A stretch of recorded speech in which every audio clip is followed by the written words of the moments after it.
Les matins de France Culture, Guillaume Erner. Et l'on va parler du cinéma populaire français. Bonjour Danielle Thompson. Bonjour. De vos débuts de scénariste pour La Grande Vadrouille à vos débuts en tant que réalisatrice à la télévision pour la série Bardot qui sera diffusée à partir de lundi, vous régnez en quelque sorte sur le cinéma populaire. Bardot, c'est donc une série qui sera diffusée, qui évoque la première partie de la vie de Bardot et qui débute par un casting. On va entendre un extrait de cette série avec la découverte de Bardot. Et sur cette photo, vous avez quel âge? 14 ans et demi. Maintenant, j'ai 15 ans. C'est mon amie Madame de la Vie-Duché, vous la connaissez? Bref, elle a servi d'intermédiaire. Au début, nous avions dit non, ma fille, mannequin. Mais elle n'a pas été payée, et c'est en tant que jeune fille du monde, et avec son nom sur la photo, enfin sous la photo. Bref, nous avons fini par accepter. Mon mari était contre, mais Brigitte a tellement insisté. Vous les barbez, maman? C'est mon assistant Vadim qui m'a montré ces photos. J'ai voulu vous rencontrer, Brigitte, même si vous êtes un peu jeune pour le rôle. Quel genre de rôle? Je recherche une jeune fille un peu particulière. Jolie, mais avec quelque chose de plus... Comment tu la décrirais, toi, Vadim? C'est Vadim qui a écrit le scénario. Ah bon?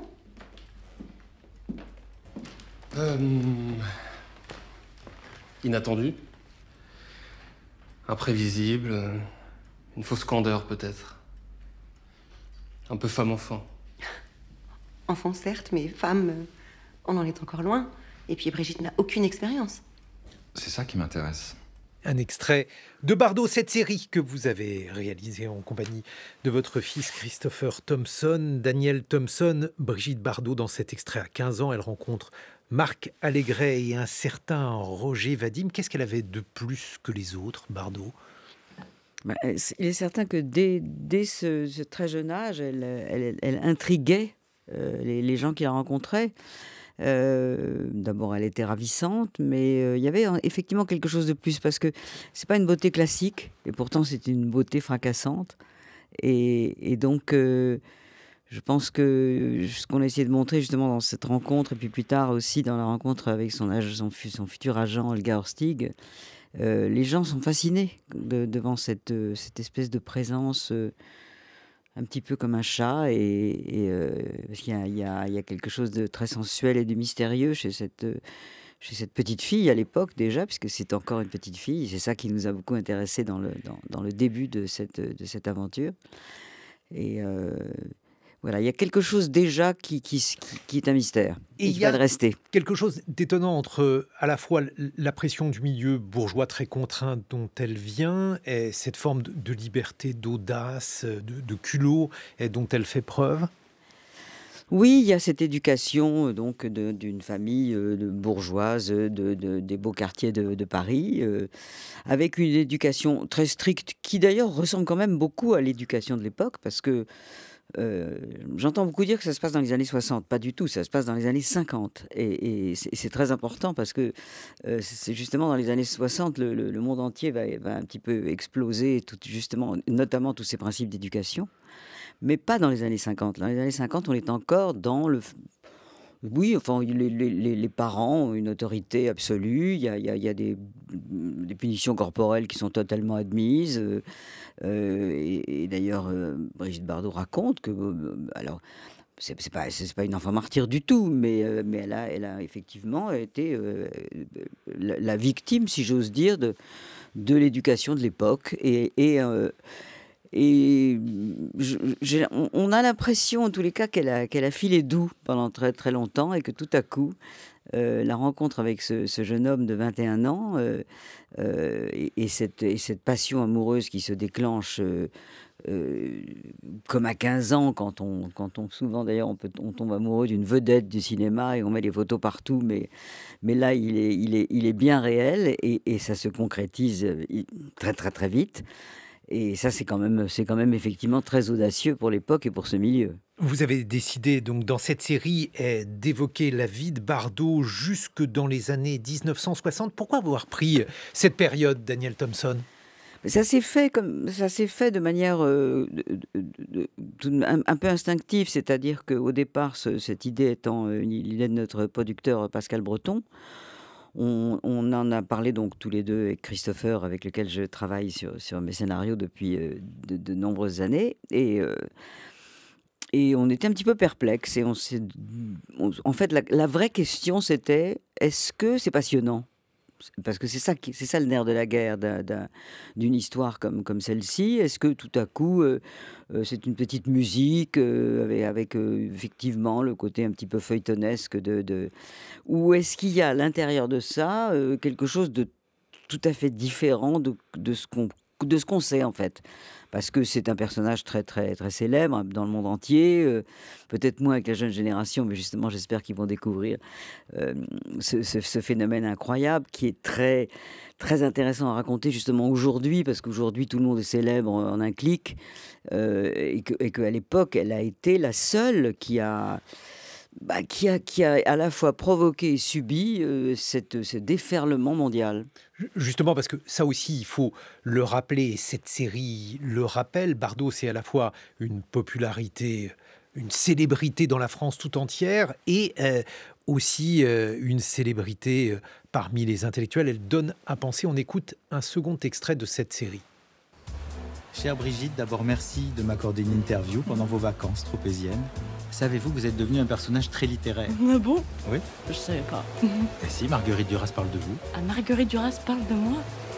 Elle dit que vous êtes l'incarnation de la femme française, que vous êtes la plus grande célébrité cinématographique du monde. Ah, c'est gentil. Elle dit aussi que vous êtes une dangereuse femme enfant, qui menace tous les mariages. D'autres disent de vous que vous êtes indécente. Je ne suis pas indécente. Je suis comme toutes les filles qu'on croise dans la rue. Parce que toutes les filles qu'on croise dans la rue veulent vous ressembler. Ouais, les autres actrices portent des bijoux, des tenues magnifiques. Elles se déguisent en femme fatale. Moi, il suffit de mettre une robe toute simple, de marcher pieds nus et de se coiffer n'importe comment pour me ressembler. Roland Barthes dit de vous, elle n'est pas licencieuse, elle est indécente. Qu'en pensez-vous? Libérée, oui. Mais libre, non. Je ne peux plus aller au cinéma, ni au restaurant. Les gens pensent que je leur appartiens. La presse aussi. Parfois, j'ai l'impression d'être comme un livre ouvert, écrit par tous. Raoul Lévy dit que vous rapportez plus de devises à la France que la Régie Renault. Bah ça, on devrait le demander au général de Gaulle. Daniel Thompson, un commentaire sur cette femme qui a fasciné la France, qui a fasciné les intellectuels, bref, qui était une forme de totem pour précisément cette France des années 50 et 60. Alors, j'aime bien cet extrait parce que ça montre aussi une sorte de candeur et de naturel qu'elle avait en elle et qui était très, très désarmant. Quand elle parle des autres actrices et qu'elle dit elle se déguise en femme fatale, eh bien, justement, elle s'est pas déguisée. Pour ce film, le fameux Et Dieu créa la femme de son mari, puisqu'elle se marie à 18 ans avec ce grand amour qui est déjà dur depuis 3 ans. Donc c'est déjà un vieux couple quand elle se marie avec Vadim. Et il écrit ce film avec ce fameux Raoul Lévy dont nous parlerons plus tard et qui est un personnage fascinant. Il écrit ce film Dieu créa la femme et le personnage féminin est complètement inspiré par sa propre femme. C'est-à-dire qu'il se nourrit de cette liberté, de cette légèreté, de cette forme de révolte, d'une certaine manière, justement par rapport à cette éducation et par rapport d'ailleurs à la France grise de l'après-guerre, où elle fiche un coup de pied incroyable dans ces traditions encore très 19e siècle, et notamment d'ailleurs la condition des femmes. Donc il est fasciné par elle, il est très amoureux d'elle, et elle est très amoureuse de lui, et il écrit ce film qui d'ailleurs va être une condamnation à mort de son couple. Ça fait partie de... Pourquoi ? Bien parce qu'il y a cette situation incroyablement ambiguë qu'il met en scène ce jeune couple qui vont tomber amoureux l'un de l'autre dans l'histoire qu'il a lui-même inventée. Et puis, il donc, comme un metteur en scène sur un plateau, c'est ce qu'on voit d'ailleurs dans cet épisode 2 qui a été tourné par Christopher Thompson, elle elle tombe amoureuse devant ses yeux et d'une certaine manière, il est obligé d'encourager cette manière de jouer qui devient devant ses yeux une manière de ne plus jouer et de devenir la réalité. Et ça, c'est un moment incroyablement bizarre, manifestement, et très triste pour lui. Et en même temps, il est en train de faire un beau film. C'est une forme de tragique amoureux. Et finalement, ce que vous racontez dans cette série, c'est aussi la manière dont l'amour s'est décliné pour elle, Brigitte Bardot, de manière tragique, avec d'autres personnages célèbres, mais aussi avec une sorte de malheur presque systématique. Alors, je ne pense pas que c'est tragique non plus, parce que c'est quand même une vie, un destin incroyable et finalement quand même avec des grands moments joyeux et une réussite, si on peut qualifier enfin, ce mot est toujours ambigu, mais en fait, il se passe une chose très étrange. Elle a fait 17 films, elle a tourné 17 films avant Dieu créa la femme. Des petits rôles et puis des rôles plus importants. Elle a commencé d'ailleurs une jolie carrière en Angleterre avec Dirk Bogarde, vous savez, le fameux acteur anglais qui tournait à l'époque des comédies et dont elle était l'héroïne. Donc, elle existe, elle est ce qu'on appelle une starlette. Et ça pouvait très très bien devenir une vie d'actrice qui réussit bien, qui gagne bien sa vie, qui est connue. Enfin, c'est le rêve de milliers de jeunes filles. Et puis, ça ne se passe pas comme ça, parce que Dieu créa la femme, qui sort en France et qui d'ailleurs ne révolutionne pas les populations. Il y a de très mauvaises critiques. Il y a un jeune critique qui dit que c'est formidable, qui s'appelle François Truffaut. Mais les autres, franchement, écrivent des choses très insultantes sur lui, sur le fait que justement c'est indécent de montrer sa propre femme dans une vision comme ça érotique. Et puis elle, voilà, vulgaire, inculte, sachant ni parler ni jouer, enfin vraiment des choses dures. Et puis le fameux Raoul Lévy prend ses bobines de film, part pour les États-Unis, montre ça au fameux producteur qui est de la tête de la Columbia, qui s'appelle Monsieur Arthur Cohn, et lui montre des bobines du film, et cet homme est fasciné, lui aussi, à la vision de cette jeune fille insensée sur l'écran. Et il va faire une chose qui n'avait jamais existé avant, il va sortir ce film dans les grandes villes américaines. Et là, vraiment pratiquement du jour au lendemain, enfin ça dure quelques semaines, il y a une déferlante mondiale qui suit cette nouvelle projection. Il y a des articles partout, les preachers dans toutes les églises se révoltent contre le film, interdisent à leurs ouailles d'aller voir le film, évidemment tout le monde y va quand même.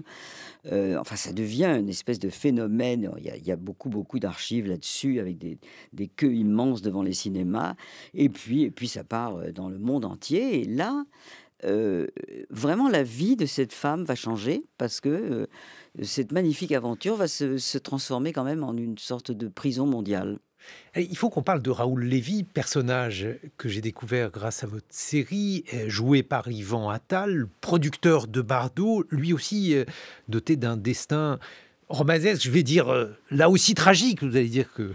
Alors, lui vraiment tragique, parce que c'est un personnage qui dans l'avenir, enfin nous n'allons pas jusque-là puisqu'on s'arrête en 1960, mais il finira effectivement par se suicider dans des conditions tragiques à Saint-Tropez. D'ailleurs, encore une fois, on se retrouve dans cette région dont on parlera plus tard. Mais c'était quelqu'un en fait que moi j'ai rencontré quand j'étais enfant, puisque mon père a travaillé pour lui. Comme Votre père Gérard Houry. Mon père Gérard Houry, qui était en train de changer un peu de métier, de comédien, et de passer à l'écriture de scénario, puis plus tard à la réalisation. Mais cet homme était un juif d'Anvers, personnage effectivement, comme vous le disiez, très romanesque, très séduisant. Il était plus âgé que toute cette bande, parce que ce qu'il faut souligner, c'est que notre série, c'est l'histoire de gens qui ont entre 20 et 23, 24 ans, qui sont donc Brigitte et les hommes de sa vie, et puis il y a les vieux, mais les vieux, ils sont pas si vieux que ça, ils ont 35, 40 ans. Donc c'est les parents, et c'est Raoul Lévy, et c'est son agent, etc. Donc Raoul Lévy est un véritable aventurier du cinéma, comme d'ailleurs l'étaient les grands producteurs de l'époque, parce qu'on est dans une autre histoire du cinéma, qui est que ces gens-là risquaient risquaient leur vie, leur argent, leur peau. Il n'y avait pas de financement comme il y a aujourd'hui, et les aventures des films, ils en ressortaient très souvent ruinés, et c'est ce qui est finalement arrivé à Raoul Lévy. Mais lui aussi, il flash quand il voit cette fille. Et il est intéressé par ce scénario qu'il va d'ailleurs finir par coécrire avec Vadim, Dieu créa la femme. Et il est fasciné par cette jeune fille, par ce qu'elle dégage.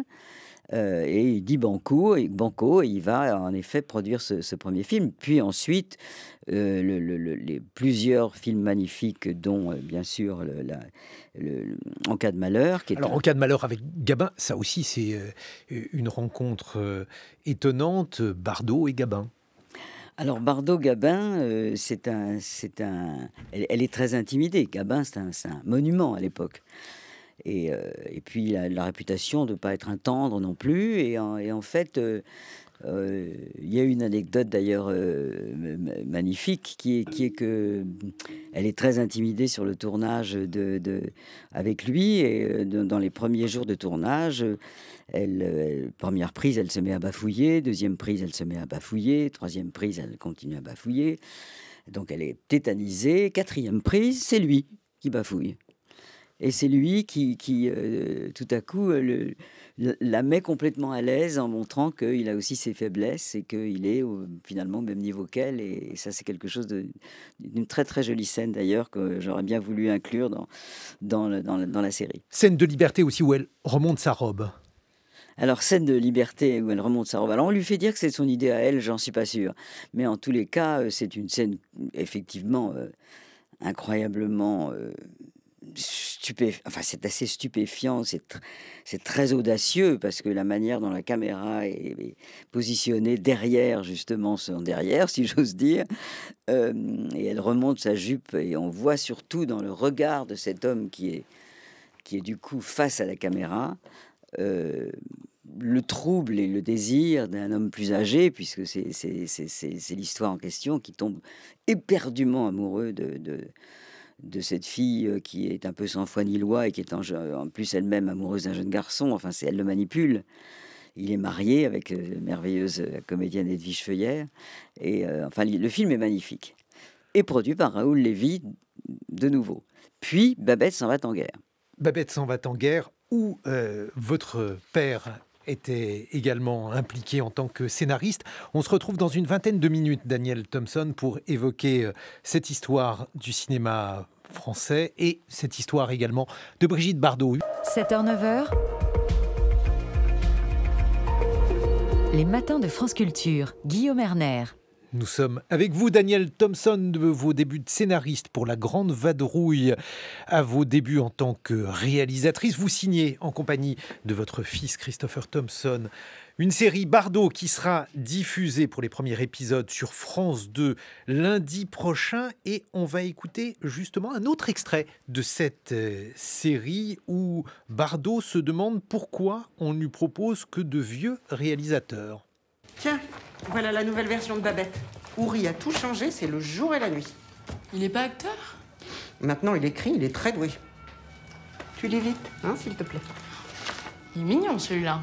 Ah, c'est lui, Charrier. C'est l'acteur qui monte. T'as pas vu Les Tricheurs de Carnet? Pas encore. Celui-là est très intéressant. Une gueule, belle bouche. Faut voir. Il tourne en ce moment avec un jeune, la même bande. Qui? Jean-Luc quelque chose, un premier film. Pourquoi vous me faites rencontrer que des vieux metteurs en scène? J'ai 24 ans. Je suis déjà trop vieille pour les jeunes. Tout le monde rêve de te rencontrer. Oui, bon, me rencontrer, me regarder comme un animal de foire. La nouvelle vague. Je suis déjà au musée Grévin pour eux. Les vagues, ça vient et ça repart. Tiens, regarde Carnet. Il a bientôt 60 ans et son film sur les jeunes fait un triomphe. Un extrait de votre série Bardot. Il est question d'un Houry, je crois que c'était votre père, Daniel Thompson. Oui, c'était mon père, effectivement. On n'a pas pu résister. On a eu envie quand même de faire ce petit clin d'œil à nous-mêmes, en fait, parce qu'effectivement, Raoul Lévy, donc ce fameux Raoul Lévy dont on parlait tout à l'heure. Donc le producteur de Bardot. Qui est donc le producteur de Bardot, qui est donc le producteur de Dieu créa la femme et de ce film dont on vient de parler, En cas de malheur. Et tout à coup, Brigitte a envie de faire un film que enfin les enfants auront le droit d'aller voir. Et donc, ce scénario avait été écrit par Christian Jacques, le metteur en scène. Et puis ne plaisait pas à Brigitte. Et en fait, c'est comme ça que mon père a fait la connaissance de ce fameux Raoul Lévy. Alors, c'est intéressant d'ailleurs l'amitié qui a lié ces deux personnages, puisque moi, donc, à l'époque, je suis enfant puis adolescente, et donc j'ai rencontré Raoul Lévy souvent à la maison. Vous savez, ce sont des hommes, Raoul Lévy et mon père, qui avaient 20 ans pendant la guerre. Et donc Raoul Lévy s'est engagé dans la Royal Air Force, d'ailleurs. Il était belge. Enfin, il y a toute une aventure. C'est un aventurier. Mon père, lui, est parti en zone libre avec sa jeune compagne, ma mère, sa mère et sa grand-mère qui l'avaient élevé. Il était en charge de ces 3 femmes et il a beaucoup regretté toute sa vie, d'ailleurs, de ne pas avoir pu, lui, ne pas avoir pris la décision de tout planter, de partir dans la résistance. Enfin, ce sont des gens qui ont été très marqués par la guerre.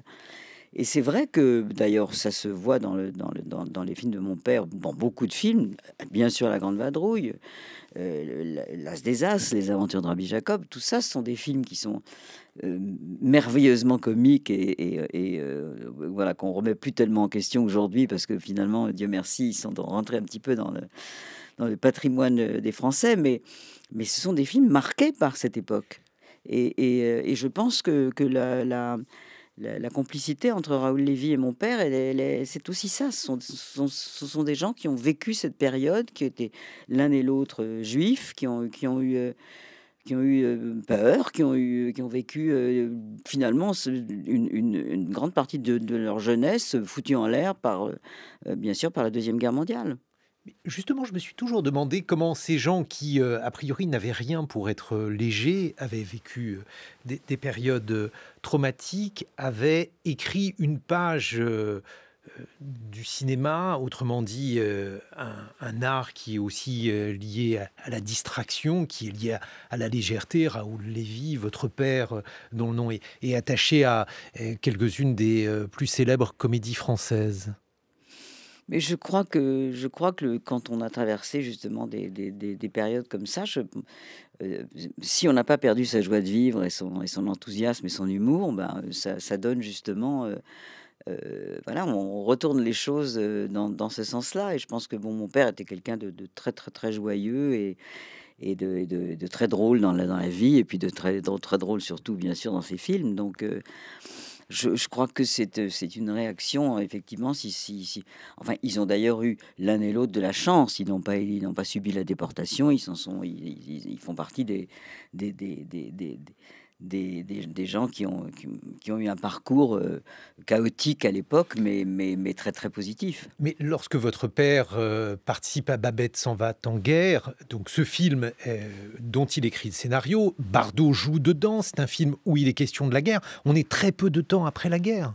On est très peu de temps après la guerre, et en fait c'est une comédie. Ça fait partie aussi des premières comédies. Le grand exemple, et l'un de mes films préférés, qui est en To Be or Not To Be, le chef-d'œuvre de Lubitsch, ce film a été tourné pendant la guerre, mais justement avec une légèreté qui était due au fait que on n'avait pas conscience de l'ampleur de l'horreur des camps.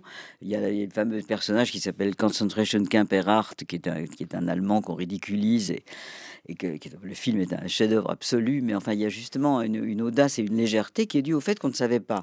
Mais ensuite, 10 ans plus tard, on sait ce qui s'est passé.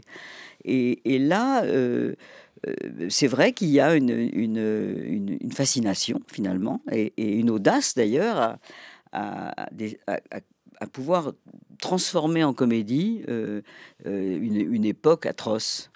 Et bon, voilà, je n'ai pas revu d'ailleurs Babette s'en va en guerre depuis très longtemps, mais évidemment, La Grande Vadrouille, on le voit tout le temps, et Les Aventures de Rabbi Jacob aussi, et L'As des As aussi. Alors, justement, La Grande Vadrouille, on a un extrait, puisque donc, vous en avez écrit le scénario en 1966, Daniel Thompson. C'est probablement le film que les Français ont le plus vu à la télévision. On en écoute un extrait.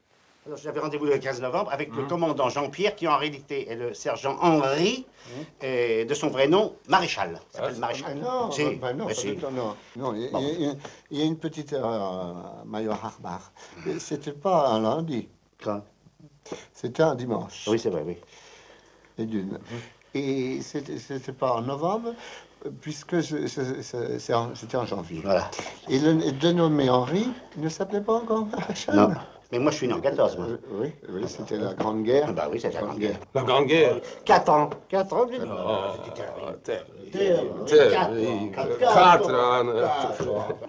est ce Maréchal? Je ne sais plus, parce qu'il m'interrompt tout le temps. Il tousse, il crache sur Nifre, et il tousse, il crache sur Nifre. Voilà. Non. Non, mais rappelez-vous. Oui, attendez. C'était place des Victoires. Oui. Juste en face de la statue de Louis XIV. Vous avez vu une statue de Louis XIV, vous? Oui. Mais c'est pas possible. Pourquoi? Bah parce qu'à cette époque-là, les Allemands avaient déjà enlevé toutes les statues. Ah bon, vous avez enlevé les statues? Oui, bah lui, c'est rien. Die wollen mich für dumm verkaufen. De moi, vous osez vous foutez? Je sais qu'il me manque 2 aviateurs anglais. Combien? 2! Ça fait pas tellement. Je ne sais pas si j'ai besoin de vous dire que c'est un extrait de La Grande Vadrouille. Vous étiez très jeune, vous aviez 23 ans lorsque vous avez écrit le scénario de ce film. Avec mon père et Marcel Julien, qui étaient l'un et l'autre d'ailleurs aussi des gens qui avaient vécu la guerre, et pas moi. Mais alors, c'était un film qui était quand même assez gonflé pour l'époque. Faire un film drôle sur une période...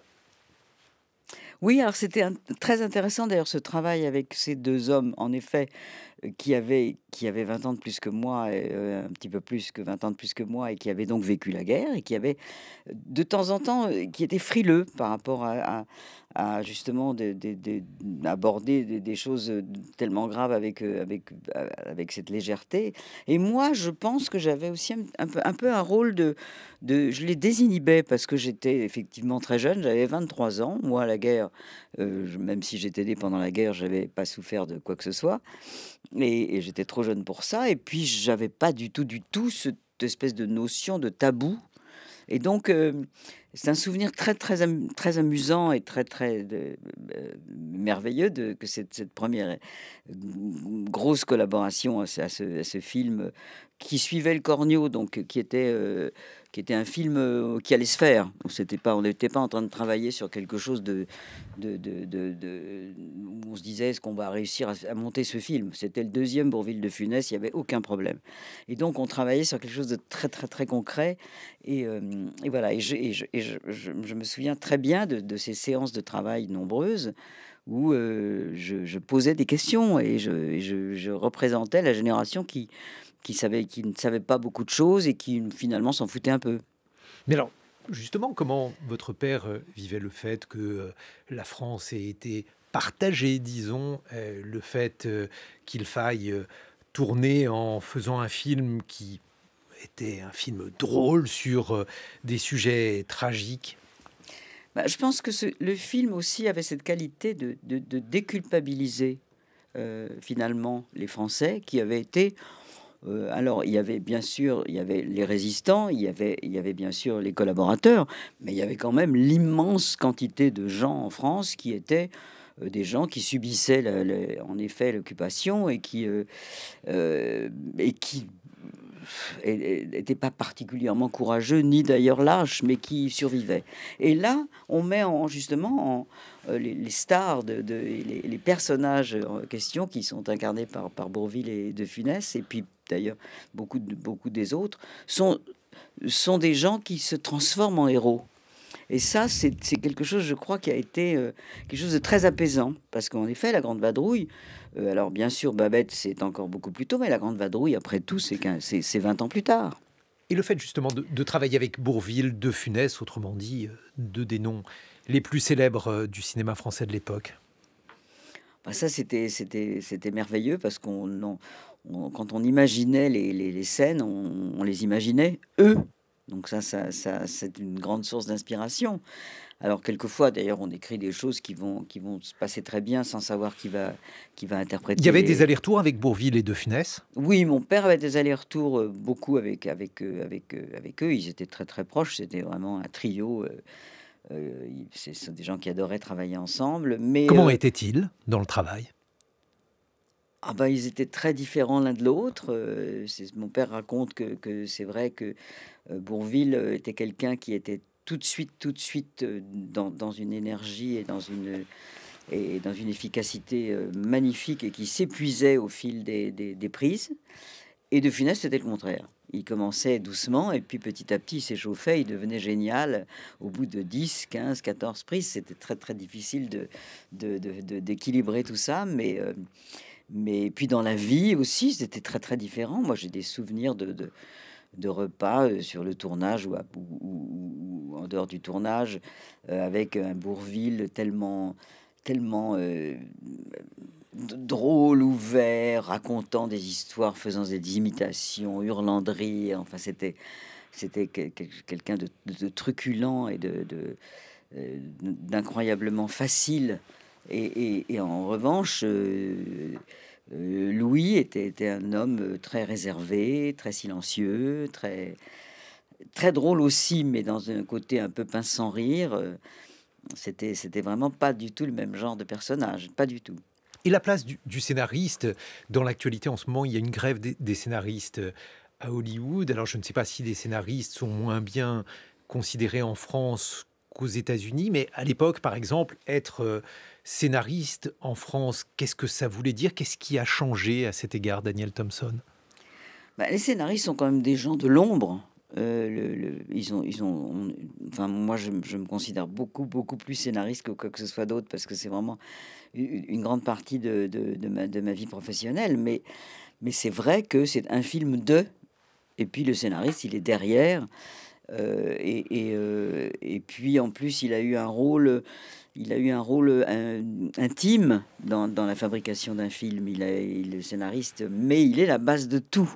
Et c'est en ça qu'il y a cette frustration, j'imagine aussi, qui bien sûr n'est qu'une petite partie de la grève, mais il y a toujours, je pense, quelque chose de très bizarre de travailler d'une manière tellement constante, méticuleuse, longue sur raconter une histoire. Et le nerf de la guerre, c'est raconter une histoire. Et puis tout à coup, on n'existe plus. Et c'est très intéressant. D'ailleurs, quand en tant que scénariste, on arrive sur un plateau, sur un tournage, parce que on vous invite gentiment à déjeuner, mais on est un petit peu, personne ne sait qui vous êtes. Mais alors c'est ça, est-ce qu'il y a un problème de frustration? Vous avez tout inventé, vous n'êtes plus rien. Est-ce qu'il y a un problème de frustration, puisque bien souvent le scénariste est moins connu que les stars d'un côté, le réalisateur, la réalisatrice de l'autre? Il y a les stars, c'est les comédiens, parce que c'est eux qu'on voit sur l'écran, c'est eux qui font rêver les gens.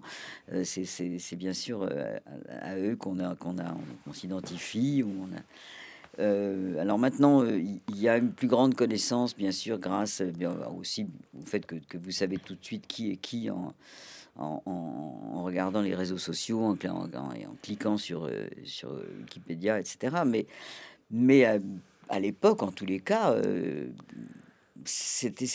on ne connaissait que les acteurs. D'ailleurs, on continue à dire, par exemple, moi j'entends ça tout le temps, un film de Belmondo, un film de Funès. Mais bon, c'est un film avec, c'est pas un film de. Mais donc, du coup, on efface les auteurs. Et le fait de faire du cinéma populaire, alors ça aussi, c'est quelque chose, à mon avis, d'extrêmement important. Le fait d'avoir fait donc La Grande Vadrouille, on vous doit La Bûche, qui a été un formidable succès. La Boum, j'ai fait un sondage hier dans le bureau, alors que mes camarades de l'équipe, des matins, est constituée de gens plutôt de 25-30 ans. Eh bien, ces gens-là ont vu La Boum. Le fait donc d'avoir au début subi... comment dirais-je, un certain mépris de la critique, et aujourd'hui d'avoir un couronnement parce que La Grande Vadrouille est aujourd'hui considérée comme étant un monument du cinéma français. La Boum est regardée. Oui, parce que c'est toujours le problème le fameux problème de Pierre à tout le monde et à Jules Renard, c'est la fameuse phrase. C'est très compliqué ça, donc ça c'est ce qu'on a toujours essayé de faire. Enfin, quand je dis on, c'est justement le travail que j'ai fait avec mon père et avec d'autres d'ailleurs, parce que on a tout de même très envie, quelle que soit le fond de l'écriture et de la conception d'un film, on a quand même envie de plaire au public. Même si on fait un cinéma, disons, plus intellectuel, plus compliqué, plus intimiste, on a quand même envie que les gens viennent. Donc, il y a cette grande ambiguïté entre, en effet, ce qu'on appelle le cinéma populaire et puis le cinéma d'auteur. Alors, le cinéma d'auteur, ça aussi, cette formule, elle est très étrange, parce que même le cinéma populaire, ou même le cinéma, ou même les mauvais films, ils ont des auteurs aussi. Donc, j'ai jamais très bien compris ce que veut dire cinéma d'auteur et les grandes comédies, que ce soit celles d'hier ou d'aujourd'hui, qui sont effectivement, qui s'adressent à un public plus large, elles ont des auteurs et qui sont eux-mêmes des gens qui sont pleins de doutes et c'est pas facile. Le cinéma populaire, il rejoint aussi certains grands thèmes. Quand on revoit La Boum aujourd'hui, on se dit que La Boum, c'est aussi et d'abord peut-être un film sur le divorce. Comment vous est venue l'idée de ce film? Vous étiez scénariste de ce film réalisé par Claude Pinoteau. Comment ça s'est passé, La Boum? Ça s'est passé un moment de ma vie où je me considérais très jeune. J'avais les débuts de la trentaine et j'étais donc très jeune. Et puis j'avais une petite fille qui avait 12 ans et j'avais moi-même, j'étais dans un moment de ma vie où je venais de me séparer du père de mes enfants. J'avais rencontré un homme dont j'étais tombée éperdument amoureuse, avec lequel je vis toujours, qui s'appelle Albert Koski. Et j'étais donc dans un moment de bouleversement de ma vie privée. Et j'avais une petite fille qui me regardait comme si je ne comprenais rien à l'amour, comme si je ne pouvais pas imaginer m'identifier à ses sentiments et à ce qui se passait en elle, et puis bon, tout ça s'est mêlé à un épisode où je suis rentré chez moi un jour et il était 5 heures de l'après-midi, les lumières étaient éteintes. J'ai vu des petites silhouettes d'enfants qui étaient en train de danser un slow et boire des jus d'orange, et ils avaient 12 ans. Mais là, je me suis dit, mais c'est très tôt, là, qu'est-ce qui se passe? Moi, effectivement, je faisais partie de cette génération. Alors là, on retourne de chez Bardot, où il était hors de question à 15 ans, 16 ans de sortir seul avec un garçon. On était encore très, très coincés, très, très, très surveillés par les parents. Et donc, je m'attendais pas du tout à ça. Et je pense que c'était juste ce moment, d'ailleurs, où c'était ce phénomène comme ça, où finalement des choses se passent très vite dans l'évolution des mœurs. Et là, il y a eu ce moment où tout à coup, c'était plus que 16 ans, c'était 12 ans. Et je me suis dit, mais il se passe quelque chose. Là, il y a une comédie aussi bien dans ce que vit cette petite fille et la stupeur des parents qui sont eux-mêmes dans cette époque de leur vie où tout est remis en question et où personne ne comprend l'autre.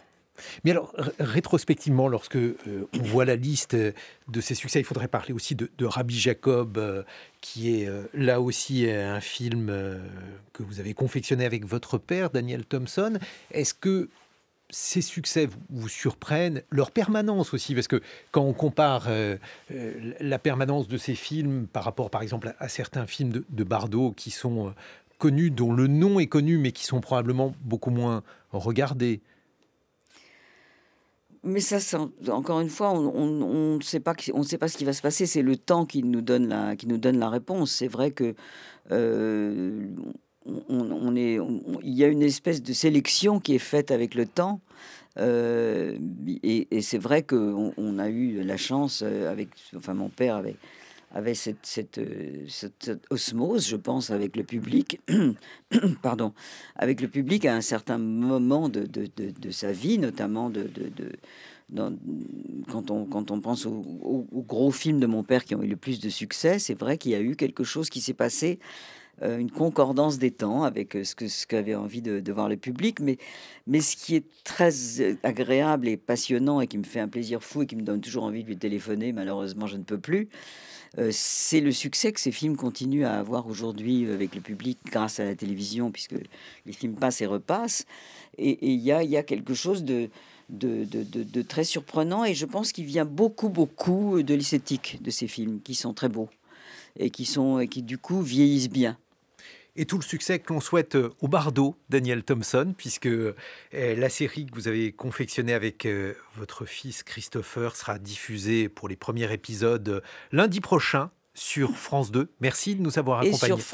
Et sur France.tv, où évidemment les 6 épisodes seront disponibles à partir de lundi matin.